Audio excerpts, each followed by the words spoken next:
able to translate Yes. the issues of their constituency and translate them into policy and law to which they are supposed to be contributing to. And that is the thing. I, Karaoke, may want a house, and I may go and say, I want a house that is what looks like this and this. I'm not an architect. I'm not a civil engineer. There's someone who has to translate my ideas and tell you, my friend, you want a 10-story building. I'm sorry, you just can't have one pillar in the middle. This thing is going to collapse. Yeah. And that person then advances my ideas and my wishes to another level. And that's how, in working together, we then create a thing that is sustainable and that works. And indeed, you've mentioned about discrimination. Why is it that the Constitution itself did not say that you cannot? And that's why you find even the language in the Constitution talks about their grounds, what we call prohibited grounds of discrimination. Prohibited grounds.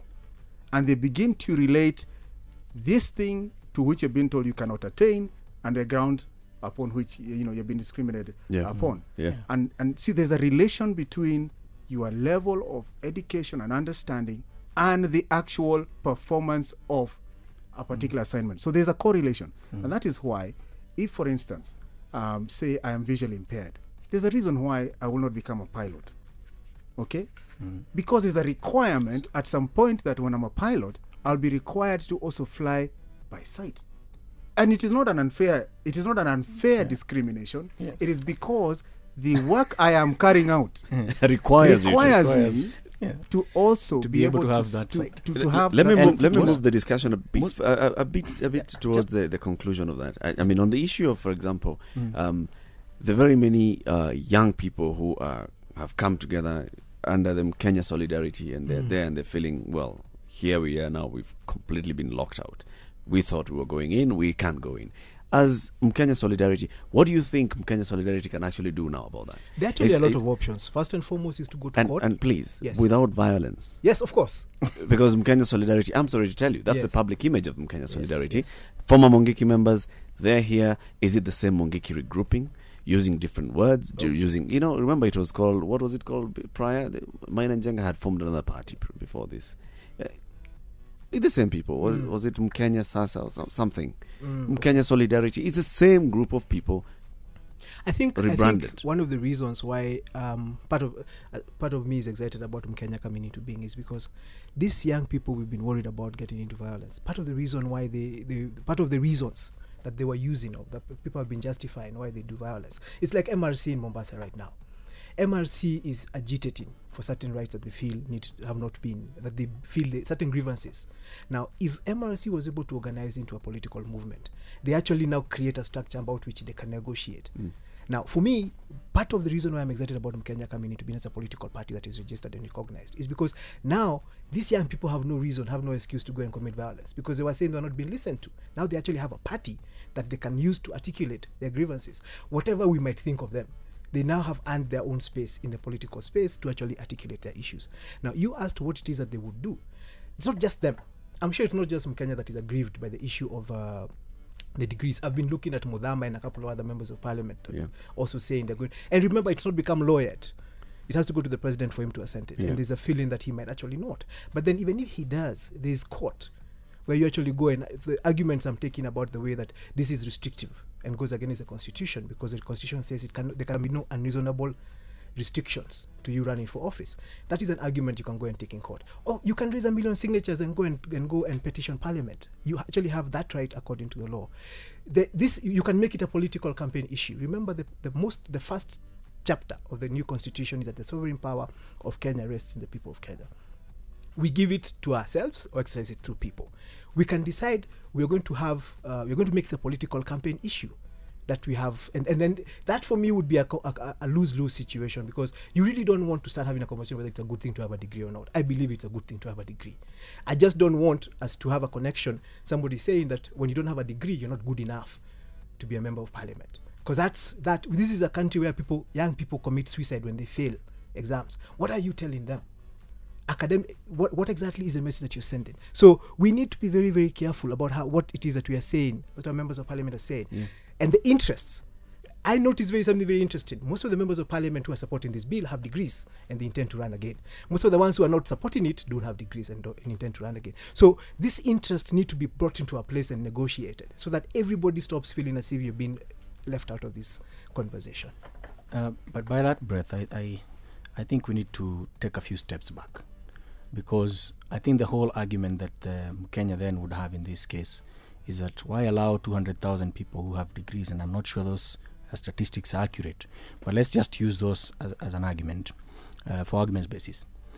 200,000 people who have degrees, and he says 98% of the total population is excluded. Now, what he forgets to say is that 45% of that total population is below 18. So they have no interest vying for any political party seats. Correct. Yeah, that narrows the number down dramatically. Right. So even if you're to argue that a certain percentage will be locked out, it would less, of course, not 90%. It comes down to it may not 40 be million. in about It comes 10 down years. to 20 million. Yeah. Now, out of the other Half 20, of them. remaining 20 million, how many people would really aspire to Are become members interested. of parliament?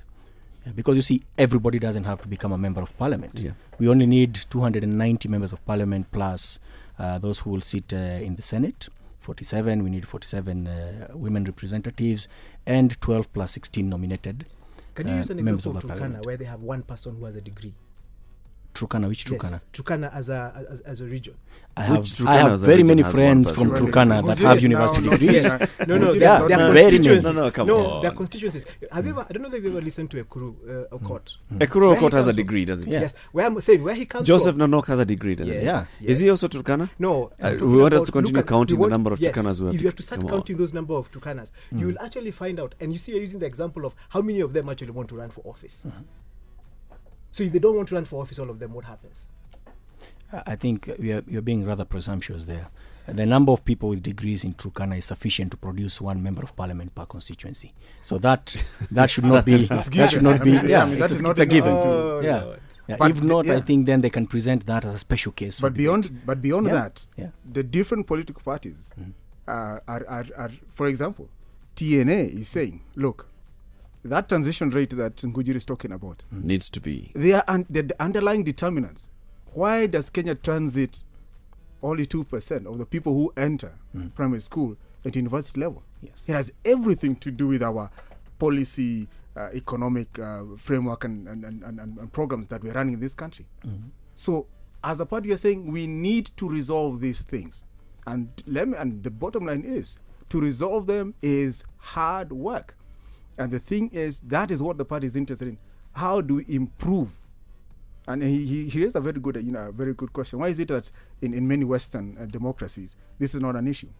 Well, you go look at their demographics. You look at the literacy rates. You look at the education levels. Because they've reached certain level, they don't even need to start asking. Karaoke. But they never legislated even when they didn't have those literacy However, levels. where we are today, there is reason for this country to say, for us, we have to take what we call a radical step to translate the standard of living where we are now to where we need to go. And the thing about it is it has to be something called rapid progress. Where we are today, we do not have the luxury of having millions of our people who have no livelihoods, who who feel hopeless and helpless. We have to have the best talent, put it together, press them to work, and translate the aspirations of the Kenyan people into reality in the soonest possible That was time. session of Peter, I number want 10. to put you on the spot here for a bit. As you say that you want to have the best talent, the best people leading this country. I want to ask you, how are you going to be able to weed out those who are riding on TNA's popularity, using their own popularity to actually advance themselves? To make sure that you weed out those who are bad within PNU and make sure that we actually have the best. We have absolutely innovative and new ideas that are going to be brought to the table. And by the way, I would say this: TNA, first and foremost, is a party that is approaching all this political development from a very participatory process, so that its nomination rules and so on and so forth are going to be subjected to input from even people who are pushing to, aspiring for various political offices. But I can tell you, I do not want to let the cat out of the bag now, because those ideas will be stolen by others. But I can tell you, there are things that are in place. Dishon will not steal your idea. No. There are things which are in place which will definitely raise the bar. So that if you want to be a person who wants to be a leader in Lamu, in Kuria, in Lodwar, in Nairobi, Mandera, as a in governor. Nairobi, my friend, this time around, you are going to really have to be a leader and a person who espouses the very highest ideals and wishes of the people of the Republic. I mentioned Nairobi as governor very intentionally there. Yes. Let's move on, Dishon. Yes. I think the debate comes at a very timely juncture, and there are all these reactions. Should a member of parliament have a degree or not? And maybe there is no right answer. But let us look at our needs as a country right now. What do we need? And I've looked at the debate in parliament. You look at those members of parliament, the 80 plus of them who want now to put a petition to the president not to sign this act. And those others on the other divide. Now, as much as all members of parliament, most members of parliament in Kenya, sometimes you can't tell for sure exactly what is their level of education because of what they engage in. When they get to the actual debating of these acts and motions in parliament, you can always distinguish between that member of parliament who has a certain educational level because of their grasp of issues, because of the approach they take on discussing those issues. And I think they're also very critical in the committees, because this is the part of parliament that people don't get to see. There's a lot of work in parliament that happens behind the scenes within these committees. Now, if you have some technical knowledge in whichever field, whether you're an engineer, whether you're a doctor, whether you're a lawyer, you definitely have a certain level of input that you would not expect from 4 leaver, for example, to have. And we're not saying that they would necessarily make a better judgment than that person who left from 4, because the issue of judgment stands on a different terrain. But if, for example, we were to put members of parliament who have just left their form 4 to discuss an issue to do with infrastructure, they might have the goodwill, but they might not have the technical knowledge to be able to pursue such a complicated issue or debate. And that's why I think it is very critical at this point. Maybe that can be reviewed later. We can lower the threshold if we find that this thing does not work for the country. But I'm 100% sure that it's a move in the right direction, and it also will encourage more people perhaps to pursue getting these degrees. Thank you very much. This man actually just came here to articulate issues. And it beats you, Ngonjiri Wambogo, to it. Ngonjiri, you mainly came here to beat, in fact, somebody's commenting, you came here to beat TNA down. And throwing stones. Yeah, you're just throwing stones at TNA.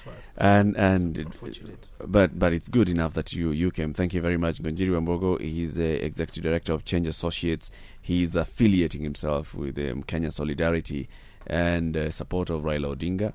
Dishon Kerima is a party leader of the New Democrats and a member of the Hoja Alliance as a person and as a party. And also, of course, we have a policy analyst, Ryuki, who is in the think tank for the National Alliance, that's TNA. Thank you very much, gentlemen, for coming. And let's keep this discussion going. I'm happy that we keep it sober and happy that we keep it lively like this. But let's make sure that we go out there and make people understand what we're talking about, because the elections are coming, and very many people keep saying that they do not actually understand what the elections are going to be all about. Have the discussion wherever you go. My name is Eric Latif, and thank you very much for participating on Facebook and on Twitter. See you next Sunday. Play the game. Gain speed. Then go on overdrive.